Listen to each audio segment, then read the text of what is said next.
Litre പായസം വരെ പോവായിരിക്കും വിശേഷ ദിവസങ്ങളിലൊക്കെ. കാരണം സാറിന്റെ പായസം എന്ന് പറഞ്ഞാൽ വാങ്ങാത്ത ആരും ഇല്ല. ഓണത്തിന്റെ ദിവസം എല്ലായിടത്തും ഞാൻ ഒരു ബ്രാഹ്മണ സഭയുടെ ഒരു പായസം ഒരു 40 വർഷമായിട്ട് ചെയ്തു കൊടുക്കുന്നുണ്ട്. അത് തന്നെ ഒരു 2000 ലിറ്ററോളം ഉണ്ടാവും പായസം. അവിടെയാണ് നമ്മൾ ചെയ്യാൻ പോകുന്നത് ആലോചിച്ചോടെ. സാറിന് ഇഷ്ടമാണോ ഈ കേറ്ററിംഗും ഈ ഭക്ഷണം ഉണ്ടാക്കലും ഒക്കെ?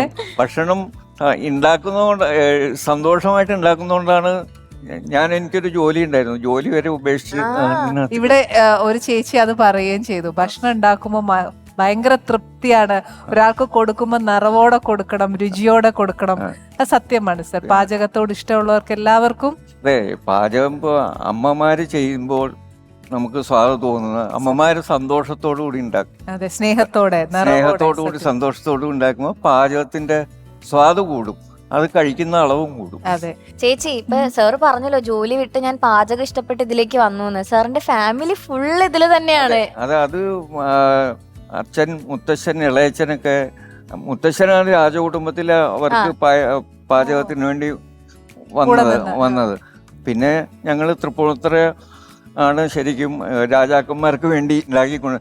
അവിടെ അച്ഛനും മുത്തശ്ശനും ഇളയച്ചനും ഒക്കെ കൂടി കുടുംബ പാരമ്പര്യമായിട്ട് അവിടെ. ഈ പാരമ്പര്യം നെക്സ്റ്റ് ജനറേഷനിലേക്ക് തീർച്ചയായിട്ടും എന്റെ മകനും മകളും എല്ലാവരും. മകൻ MBA കഴിഞ്ഞ് പ്ലേസ്മെന്റ് ആയിട്ട് ജോലിക്ക് പോവാതെ വീണ്ടും ഇതിൽ തന്നെ വന്നിരിക്കുകയാണ്. ഭയങ്കര സന്തോഷം സർ. സർ, ഇവിടെ ഇപ്പൊ നമുക്ക് കോൺടെസ്റ്റില് നമ്മുടെ പാചകത്തിന് 1 മണിക്കൂറാണ് നമുക്ക് സമയം തന്നിരിക്കുന്നത്. സാറ് അതനുസരിച്ച് പറഞ്ഞു തരും. സർ, അവർക്കുള്ള റൂൾസ് ഒക്കെ എങ്ങനെയാണ്? നമ്മുടെ കോൺടെസ്റ്റിന്റെ റൂൾസ് ആൻഡ് റെഗുലേഷൻസ് ഒക്കെ 1 മണിക്കൂർ മതിയാവുന്നു വിചാരിക്കുന്നു. അതിന് മുമ്പ് തീരുമായിരിക്കും. പക്ഷെ അത് സമയമെടുത്ത് എന്ത് പായസം ചെയ്താലും അത് കൃത്യമായിട്ട് നമുക്ക് ഉണ്ടാക്കി കഴിഞ്ഞിട്ട് ഒരിക്കലും പായസം തിളച്ച വഴി വിളമ്പരുത്. ആ പാത്രത്തിൽ ഒരു 5 മിനിറ്റെങ്കിലും ഇരുന്ന് അതിൻ്റെ പാത്രപാകം എന്ന് പറയും, ആ പാകത്തിൽ വന്നിട്ട് പായസം സെർവ് ചെയ്യും. അതാണ് സർ. അതിനുള്ള ടിപ്പുകൾ എന്താ? ഞാൻ നേരത്തെ സാറിനോട് സംസാരിച്ചപ്പോൾ സാർ 2-3 ടിപ്പ് പറഞ്ഞു തന്നു.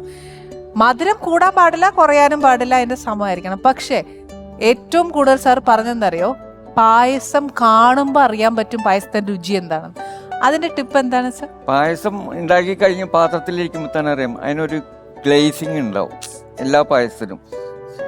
ഇപ്പൊ നിങ്ങള് എന്ത് വിഭവം കൊണ്ടുണ്ടാക്കിയാലും പായസത്തിന് ഒരു ഗ്ലേസിങ് ഉണ്ടാവും. ആ ഗ്ലേസിങ് അതിന്റെ കൺസിസ്റ്റൻസി കറക്റ്റ് ആണെന്നുള്ളത്. അതെ, കൺസിസ്റ്റൻസി കറക്റ്റ് ആയിരിക്കണം. അതായത് സാർ ചില സമയത്ത് നമ്മൾ ഉണ്ടാക്കുമ്പോൾ ഭയങ്കര കട്ടിയായി പോകും. അതാണ് ആകർഷണം.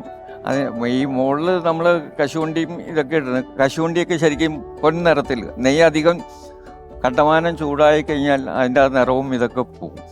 അല്ലാതെ കശുവണ്ടിയും ഇതൊക്കെ ചെയ്യുമ്പോൾ അത് അത്ര കറക്റ്റായിട്ട് ചെയ്താൽ അതാണ് സമയം എടുക്കുന്നത്. അതേപോലെ സാർ, നമ്മൾ ഇതിനല്ല ഞാൻ പറയുന്നത്, സാർ പാചകത്തിൽ ഒരു മെയിൻ കാര്യം പറഞ്ഞ എന്താ അറിയോ, നമ്മളെപ്പോ പാചകം ചെയ്യുമ്പോഴും ഏത് സാധനം അടുപ്പി വെച്ചാൽ തുളുമ്പാൻ പാടില്ല, പിന്നെ കരിയാനും പാടില്ല, അതായത് പുകയാനും പാടില്ല.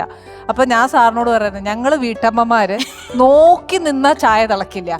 എന്തെങ്കിലും കാര്യം പറയാം, എന്താ ചോദിച്ചാ തീർന്നു. സത്യല്ലേ ഞാൻ പറഞ്ഞേ? ഇപ്പൊ സാറായിരിക്കും ഇന്ന് നമ്മളെല്ലാരെയും ജഡ്ജ് ചെയ്യാ, ഞാനല്ല. അതുകൊണ്ട് ഫസ്റ്റും സെക്കൻഡും തേർഡും ഒക്കെ സാറായിരിക്കും പറയാ. എല്ലാവർക്കും എന്റെ എന്താ പറയാ, ഓൾ ദി ബെസ്റ്റ്. സത്യമായിട്ട് ഭയങ്കര എക്സൈറ്റഡ് ആണ് ഓരോന്നും ടേസ്റ്റ് ചെയ്യാനായിട്ട്. ഭയങ്കര വെറൈറ്റി ആയിട്ടുള്ള ഓരോ പായസങ്ങളാണ് പറഞ്ഞിട്ടുള്ളത്. അപ്പൊ നമുക്ക് എന്തായാലും സ്റ്റാർട്ട് ചെയ്യാം അല്ലേ സർ? ഓക്കെ, എല്ലാവർക്കും ഓണാശംസകൾ. തുടങ്ങാറായെങ്കിൽ സ്റ്റാർട്ട് ചെയ്യാം. കൗണ്ട് ഡൗൺ സ്റ്റാർട്ട് ചെയ്യട്ടെ.